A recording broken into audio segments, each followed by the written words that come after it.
9 na nga ako dito nagising dahil ako ay mayaman. Joke! Pagkagising ko na nga dito ay wala na si Bunso, napapasok na sa school. Siyempre, pagkatapos nating ayusin ang ating sarili, pailawin at saka i-check si baby, nako, talagang paulit-ulit ang senaryo nating mga nanay. Bago kasi pumasok si Bunso, nako, parang nag-a-unload yan ng isang truck na basura dito sa kwarto namin.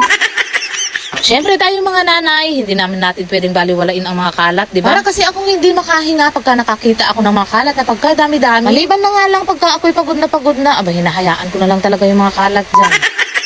Dati nga naman talaga kasi pagka nakakita ako ng mga kalat ng mga anak ko, abay magdadadada talaga ako dyan. Pero ngayong nagkakaedad na ako, nako, pinipili ko na lang talagang manahimik at lilinisin ko na lang. Kesa naman mai-stress ako, mawala ang beauty ko, malolosyang ako, nako, shut your mouth na lang. Salamat! Nangako ko na nga talaga dito sa sarili ko na ngayong taon ako less stress na, hindi na nagagalit, basta galaw-galaw na lang para ayaw ko na talagang mamroblema pa. Ako, aba naman!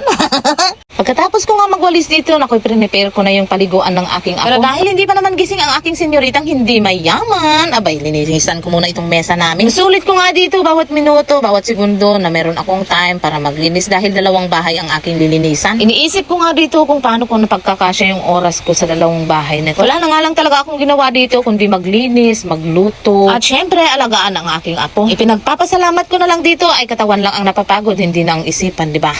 Buti na nga lang, isang smile lang ng aking apo na ko'y pawi na lahat ng aking pagod. Dito may inaaliw ko ng aking apo dahil gising na para naman magising ang kanyang diwa bago ko siya paliguan.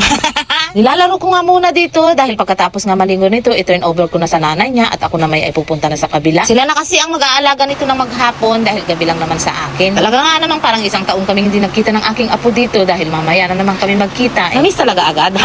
O siya, at nang mapaliguan ng aking apo at lalarga na itong si madam na madaming utang. O siya, hanggang sa muli at maraming salamat sa araw na ito.